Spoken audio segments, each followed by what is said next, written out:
You're listening to Financial Advisor Marketing, the best show on the planet for financial advisors who want to get more clients without all the stress. You're about to get the real scoop on everything from lead generation to closing the deal. James is the founder of theadvisorcoach.com, where you can find an entire suite of products designed to help financial advisors grow their businesses more rapidly than ever before. Now, here is your host, James Pollard. Welcome to the show, Financial Advisors. It's Financial Advisor Marketing, and you, the Financial Advisor Marketers, are my fam, or I should say producer Jonathan is fam as well. And if you want to start a podcast, go to producer Jonathan's thepodcastfactory.com. And if you start one, maybe he will let me slide for a month on these bills. Hell yeah. So, I told you how I helped that accountant, right? The accountant and the lawyers. Yeah, absolutely. So listen up, fam. This is what I did. There's an accountant that I work with, and he specializes in working with attorneys and lawyers. And he came to me and he told me, hey, I'd really like to attract some more attorney clients and some more lawyer clients. Do you have any advice for me? I said, yeah, but I'm going to need you to cut back on these fees. And I said that kind of jokingly. He said, sure, yeah, if you can give me attorney clients or lawyer clients, heck yeah, I will work with you. And I was like, all right, here you go. Are there any attorney conferences or seminars coming up? He said, yeah, there's one in New Jersey. I said, this is what you want to do. And he has a lead magnet, but it's a printed book. It's a printed version, and he does very well with that. And I'm not going to get into the details of that, but I said, take that book and give it as a gift and put it together in the gift basket that they give these attorneys at the conference. Put that in every single gift basket. And he was like, well, that's going to cost a lot of money. There's like 500 attorneys there, and the books cost me $3 a piece. He's like, I don't want to put $1,500 into a marketing strategy that I can't really track. I was like, just do it. I was like, because, and not to get off on a tangent, but I've noticed that there are some people who are really into tracking everything, and that's good. Their intentions are good, but sometimes you have to evaluate the risk reward. This guy had $1,500 to put his book in a gift basket where they are for sure attorneys, they are for sure lawyers, and they all gather together, and they've got money because they're paying for this conference and seminar. So they've got money to hire. And he did that, and he told me that the results were incredible. People emailed him and they said thank you for the book, and they appreciated him sponsoring the event. And then a few of them became clients. So Shocking. Yeah, shocking. And out of 500 that I don't know exactly how many, but I'm guessing maybe 3, 4, or 5 of them became clients. 1% of these people, but it still adds a pretty big chunk of money to this guy's bottom line. So more than that 1,500, I'm sure. Yeah, way. Because per quarter, it's triple that just to have him look at you, right? Just for him to breathe in front of you. But yeah, it's something to think about, financial advisors, especially if you have a niche, if you work with nurses. Is there any place where nurses gather, like a physical location where maybe you can sponsor the event or send a gift? If you work with engineers, is there something similar? Just get the old gears turning. So something to think about. Now, let's move on into the meat and potatoes of the show. But I want to start off with saying that I got an email from an Inner Circle member telling me about how he finally set an appointment with someone that he had been following up with for the past 3 months. And the best part is that the follow-up took virtually none of his time because he was following up with an email autoresponder sequence. So that's pretty cool. And there are some people who think that, I don't want to follow up. I shouldn't follow up this much. But what you need to understand is that you kind of want your follow-up to take a while, because if you have to follow up and follow up and follow up in order to set an appointment, it means that when you finally do convert the prospect into a client, another financial advisor isn't going to come along and poach that client, because most of your competition is going to give up long before that prospect says yes. You want to be the one who's getting the clients that nobody else can get. That's how you build a rock solid book of business. Pretty good advice so far, Jonathan? Love it. So that is my little opener for the show. Now we're going to break right into the title. It's 5 bad habits financial advisors should break right away. And I know in one of the earlier episodes, we talked about pet peeves, like chewing your food and not using your turn signal. So those are bad habits as well, but we're going to dig a little deeper into this. And number one is trying to appeal to everyone. What? This Come one on. gets on my nerves so much. And if the accountant that I talked about tried to appeal to everyone, the strategy that I gave him probably wouldn't have worked, because he wouldn't have had the resources necessary. And by resources, I mean the book, to put into the gift basket to get those clients. And 2 weeks ago, I had a financial advisor email me and ask how he could market himself in several different niches at once. I think one of the ones that he gave was police officers. Then another one was business owners, or small business owners, I should say, and then real estate agents. Now, Wow. I'm all about trying each niche to figure out which one is your favorite, which one's the most profitable, which one is the easiest for you to work with. But at some point, you have got to pick one. If you try to operate your business by appealing to multiple niches, you're making things harder than they need to be. And you're not going to be able to see the things that you need to see and see the opportunities that are right in front of you, because you're always trying to think about 3 things instead of 1. If I'm constantly thinking about theadvisorcoach.com, I am going to crush the version of me that is thinking about theadvisorcoach.com and about another website and about another business and trying to think about 3 or 4 different things at once. It just doesn't work. And some financial advisors are even worse than this. They try to market to everyone with a pulse. And I know the advisors listening to this show right now have probably heard this idea a million times, but you need to niche down. So that is my niche down part of the show. Got that out of the way. We can move on to number 2. Number 2 is taking your clients for granted. Huge bad habit. And I appreciate a lot of the work that you do, producer Jonathan, with the Podcast Factory, because it's obvious to me that you don't take your clients for granted. Thank you. And I know from personal experience, I'm not perfect. I know how easy it is to take clients for granted, especially when you're out there prospecting and talking to a bunch of new people. If you're working with a group of 10, 20, or 30 clients at a time, and you're trying to grow your business and you've got 100 in the pipeline, you're focused on them and you kind of ignore your current clients a little bit. I've been there. Again, I'm not perfect. I know what that feels like. Yet sometimes we get so focused on our goals that we just forget about the clients we already have. And it's kind of like constantly planting new flowers and only watering those and not watering the ones you recently planted. Those old flowers, they're going to wither and die. You have to water them all. And there was even a study done by Price Metrics, which found that the average financial advisor loses 10% of his or her clients every year. Wow. 10%. And that's drop dead average, which means half advisors are above that and half advisors are below that. And I really want you to visualize this. Picture your current income, whatever it is. Maybe if it's $100,000, then cut that number by 10%. And it's painful, because if you're making $100,000 per year, you probably don't want to lose the 10 grand. And honestly, if you think about it, that number is much bigger than 10%, because you have to spend money to acquire new clients. You have to factor in that cost as well. So not only are you losing income today, but you've got to put money out. You've got to allocate your capital tomorrow in order to bring in new business. So it's more expensive than that. And the Harvard Business Review even reported that acquiring a new client is anywhere from 5 to 25 times more expensive than retaining an existing client.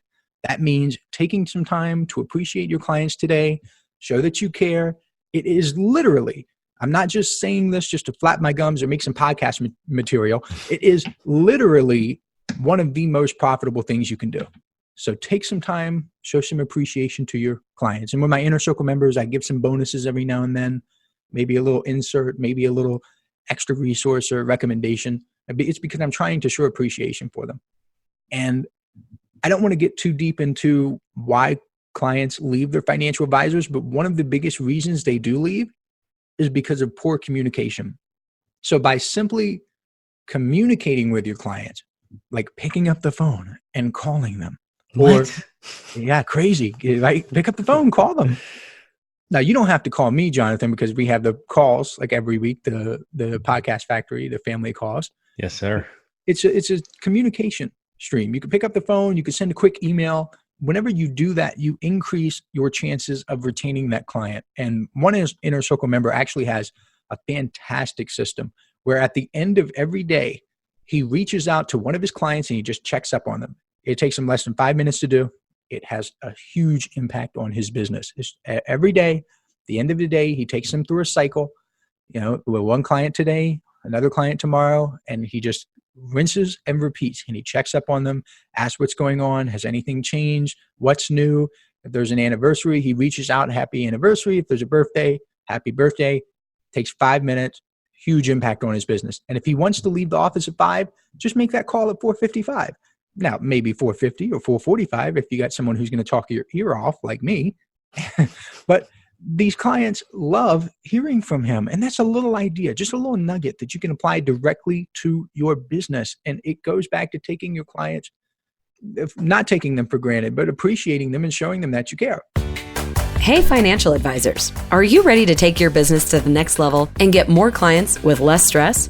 I invite you to join the James Pollard Inner Circle, a paper and ink newsletter that gets delivered directly to your door every month. When you join now, you'll also get a 90-minute instant download called 5 Keys to Success for Financial Advisors, a $97 value for absolutely free. All you have to do is head over to theadvisorcoach.com/newsletter and join today.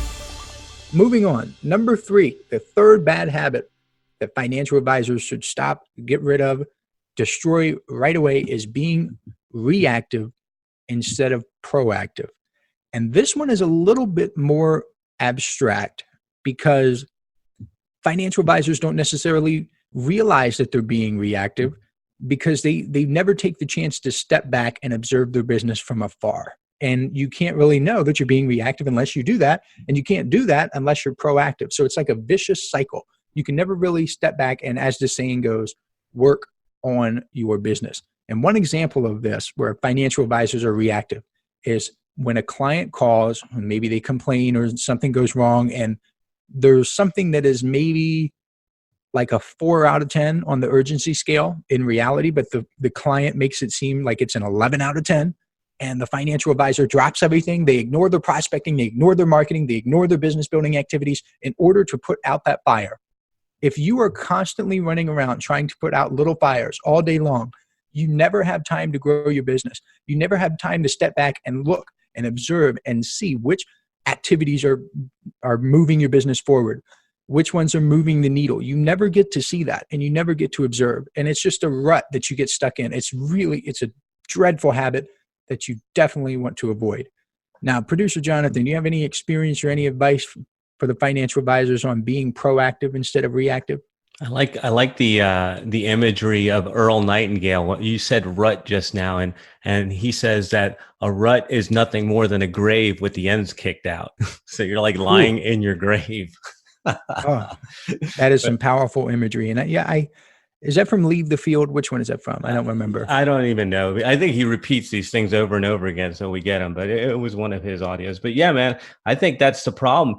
And the other one, putting out fires. And if you're busy, if you're like too busy to do things, you might have to step back and take a look. Are you really doing the right things? Sure. Yeah. And productivity is all about getting more output from the same input. It's not about having a million checklists. As I've said in the past, it's not about having all these apps.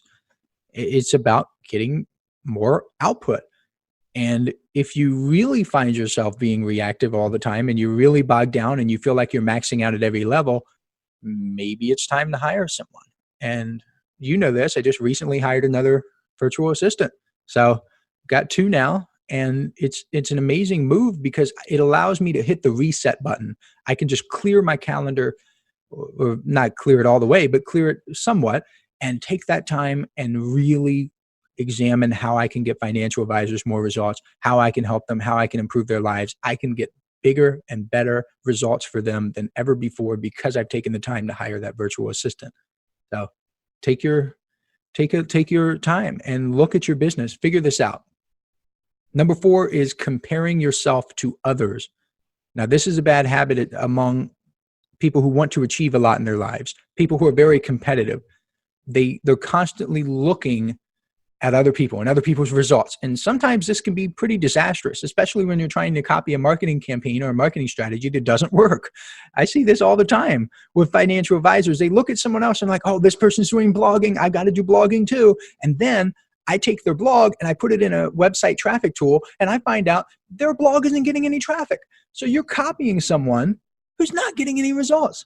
And then you see someone, oh, this person's doing video marketing. They're sharing videos on LinkedIn. But like when you take a step back, you realize it doesn't work. So you are running your own race. You are who you need to be. There's a Jay-Z lyric, look in the mirror, my only opponent. That's life. You are your only opponent. You are the one you're trying to beat. This is more than just business. This is life. You're not competing. If you're trying to get in shape, you're not competing with the bodybuilder at the powerhouse. You're not. You're competing with yourself. Are you better than you were yesterday? If you're trying to be a better parent, you're not trying to compete with mother of the year or father of the year, even though I'm sure everybody's got a father of the year mug that they proudly proclaim, this is mine. You're competing with the version of yourself that existed yesterday. You are truly, and I know I just said this, but you are truly running your own race. You have to compete with yourself. And I think there's a Warren Buffett quote which said, and I may be misquoting him, but it's something like this. It's like, greed doesn't run the world, envy does. And I think there's a lot of truth to that because people are so envious. They're looking at people, they're comparing themselves to someone who's in a different position, has different resources, different talents, different abilities. And when you compare yourself and you try to do things that other people are doing and you run their race instead of yours, you're living by a set of values that aren't yours to begin with. So even if you accomplish the goals that the other people accomplish, they're not yours and you won't be truly satisfied with it. The only way you can gain true satisfaction and happiness in the goal setting sense is to accomplish goals that were set by you and where you become a better version of yourself. So that's a little bit too deep for one episode. Maybe we'll do another or one little tidbit. Maybe we'll do a whole episode on that in the future. But I want to finish this up with number 5. This is a terrifying habit. It scares me when I see it, and it's lying to themselves. And this is when financial advisors say they'll do something and they don't do it, or they write down a goal or a plan of action and they don't follow it. Imagine writing a goal down. Say, I want to have 10 new clients in the next, I don't know, wherever you are in life. It may be a quarter, it may be a month, who knows? If you've got a big business, maybe it's a year. But when you write that down and you write out your action plan, you say, I'm going to prospect this much tomorrow, this much next week, this much next month, and you don't do it, you're lying to yourself and you're destroying your self-esteem. You're doing irreparable damage to how you view yourself. And if you get this image in your mind of someone who doesn't follow through, then all of your future goal setting actions, they've just been sabotaged because you're now thinking of yourself as someone who doesn't follow through. So why in the world would you set goals anyway? And it just seeps through your whole business, and it affects your marketing. It affects your prospecting. It even affects your accounting because if you spend a lot of money on needless things, you start to view yourself as the type of person who spends a lot of money. And then when you say, I'm going to cut back and make my business tighter and run a tight ship, it's essentially lying to yourself because you've done irreparable damage. So those are the 5 habits. I'm going to recap them one more time.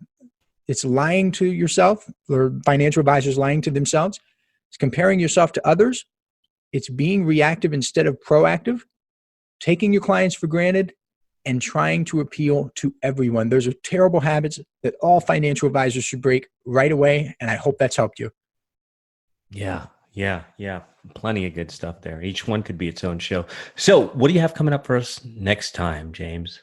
So we're going to shift gears a little bit, and I'm going to talk about what struggling advisors need to know right now, because it's come to my attention that there are some advisors who are listening to the show who are they feel like they're just spinning their wheels and they're not getting anywhere. They're running on a treadmill, or they're like a duck in the water, where if you look at that duck, the duck looks calm and cool and collected, and it's just gently floating down the stream.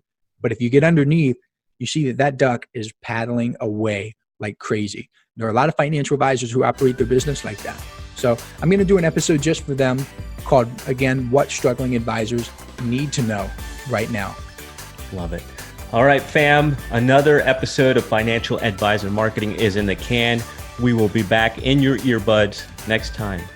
Thanks for tuning in. This is the podcastfactory.com.